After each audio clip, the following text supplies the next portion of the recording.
Alright mga kuya, nandito tayo ngayon sa may Mabini at baybay natin itong Mabini ngayon. Papakita ko sa inyo simula dito, ito yung Mabini Street dito sa Quirino Avenue. Yan. So ito yung Quirino Avenue, yung haba na yan mula doon sa top hanggang Ross Boulevard po yan. So yung papunta doon sa tawid nito is papuntang Pasay na po yan. Harrison Plaza naman yung pagpaganon.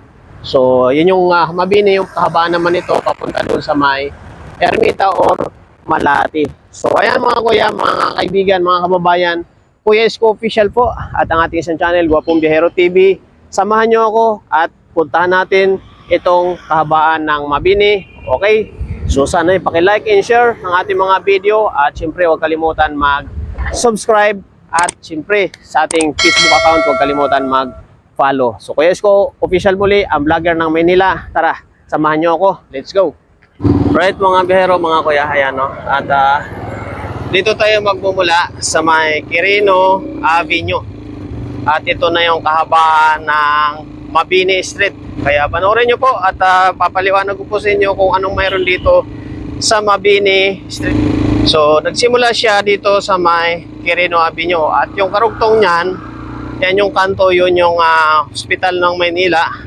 At papunta na po siya ng Pasay. So Harrison Street na po siya hanggang doon po yan sa may Baclaran. So tayo pabaliktad, papunta tayo rito sa may Malati area or dito sa may Luneta area. So ito lang po siya ang Mabini Street. So one way po ito. Yung Mabini na ito is one way po siya from Quirino Avenue to TM Calao, Luneta. Yan. So ngayon papaliwanag ko sa inyo, papakita ko sa inyo kung ano-ano nga ba ang mayroon dito sa Mabini. Bakit kilala itong Mabini sa lugar dito sa Maynila? Okay? So, start dito. Ito yung tinatawag na San Andres Extension. Yan. San Andres Extension, yung kalye na to. Na kung saan, yung pakanan ay patagos po yan ng parting Taft Avenue, Santa Ana, Manila. Yan. Papuntang Remedios, yan yun. So unang street ito na tatawirin natin from ayan, San Andres from Quirino Avenue.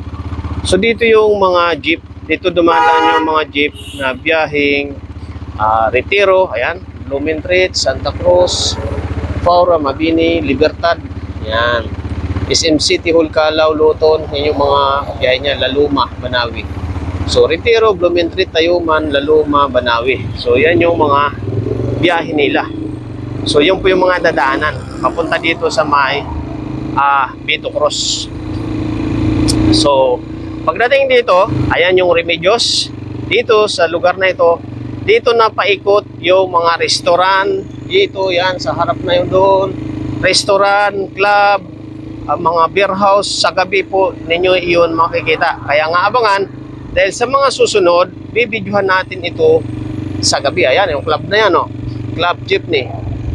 So, magkabila po yan. Ayan, magkabilaan po yan. Ito po yung lugar na ito na kung saan sinusuyo din ito ni Yorme or ni Isko Moreno sa 10 oras ng gabi. Kasi nga, ang totoo, yung mga club dito ay pinasara po niya ito nung panahon nung siya ay nag-mayor. Kaya nga, ito ngayon, ang problema ngayon, dahil siya ay mayor uli, yun ang isang katanungan kung magpapanatili pa na operasyon ang mga bar na ito sa oras ng gabi. Kaya kung makikita natin, sakto na ipa-vlog natin sa araw, ito, ang daming tao dito sa gabi. Pagkabila po ito, ayan, Keiko, yan, ayan show club. So, sa oras ng gabi, ay talagang napakaraming tao dito at mga babae na nakikita natin dito sa mga gilid-gilid lang nakatambay or nakadisplay.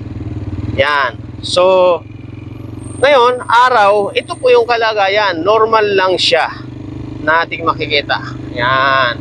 Normal lang siya na wala tayo makikita na operation na bar. Ayaw ko lang kasi hindi naman tayo pumapasok dyan. Hindi natin alam kung mayroong nag-operate dito sa araw. Pero yung mga restaurant, mayroon siya, open siya yung mga restaurant. Yung bar mismo ay hindi natin alam kung yan ay open.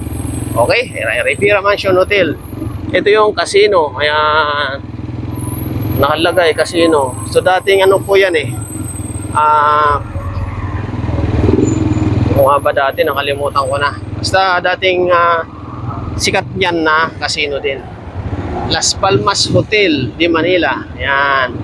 So ginagawa lang ngayon ito dito, no, mga kuya at mga biyahero, kaya nagkakaroon ng traffic ito. Lalo na sa araw. Yun, dating Peninsula Hotel pala yan. Na ngayon ay New Coastal Hotel na siya. Ayan, New Coastal Hotel. Ayan.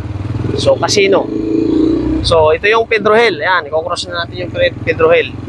So dito sa area na to, dito naman yung karamihan na mga money changer. Yan, yan. Yung kahaba na ito, yung gilid na yan, puro money changer po yan. So dito karamihan nagpapapalit, yung mga nagpapalit ng mga dollar, no? At chike kasi sabi nila is malaki ang palitan dito sa mga money changer dito. So kumbaga mas malaki kaysa sa iba yung palitan ng mga dollar dito. So right, Arsalas Street po yung kinocross natin.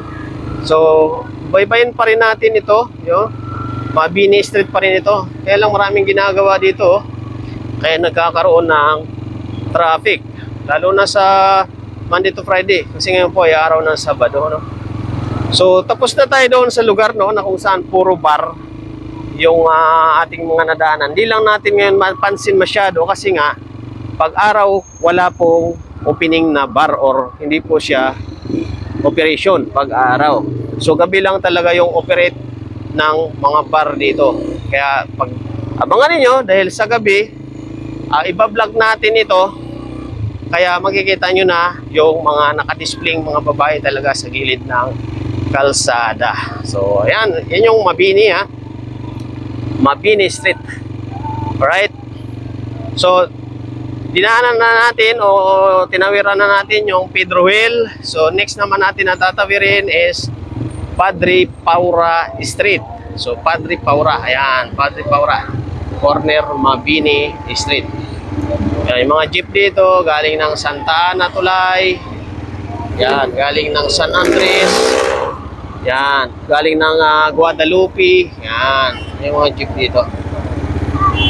Alright.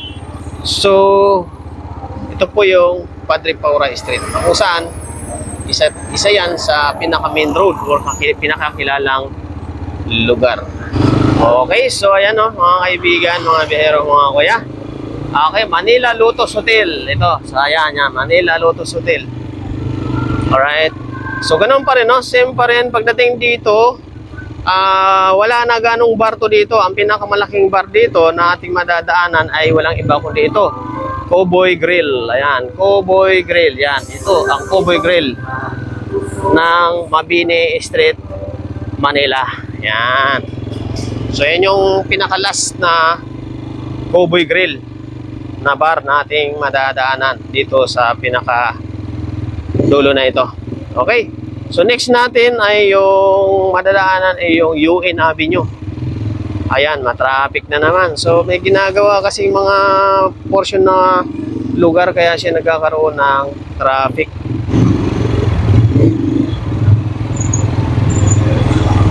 So right yan, no? Medyo masikip. Kasi nga dahil dito sa ginagawa na ito. Okay, so malapit na tayo sa dulo ng Mabini. Kung saan ang dulo is Calao. Okay, so yung tatawirin natin yan dito ay UN Avenue. So, corner siya ng UN Mabini. Ayan, UN Avenue Station. O, UN Station. UN Nations Avenue pala. So, dating UN Avenue yan. UN Ab. At tama, United Nations Avenue. So, kaya siya UN Avenue. Naloko na. So, yun na nga. Nalito tayo doon na. So, Mabini Street, corner UN Avenue Street. Ayan, nasa taas. So, ang kabuuan pala niya is United Nations Avenue. Kaya siya UN Ab. Okay. So, malinaw na sa atin kung ano yung UN Avenue. Ayan, ginagawa yung lalim, oh. Lalim.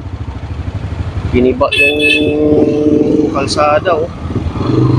Okay, so tatawid lang tayo dito sa United Nations Avenue, no, mga kuya. Yan yung habaan. Alright, so mapapansin natin, dire-diretso lang tayo. One way po ang UN Avenue or one way po ang Mabini Street. Okay, so ngayon dito tayo mag-e-end sa Calao Street dito sa may Maynila o kaya Ermita. Alright, no, ayan na mga kuya, mga kababayan. Andito na tayo sa dulo ng Mabini Street, Ermita, Manila. So actually, itong side na ito isakop na siya ng Malate. Okay? So ayan, ito yung Mabini, pinakadulo. Dead-in na po ito.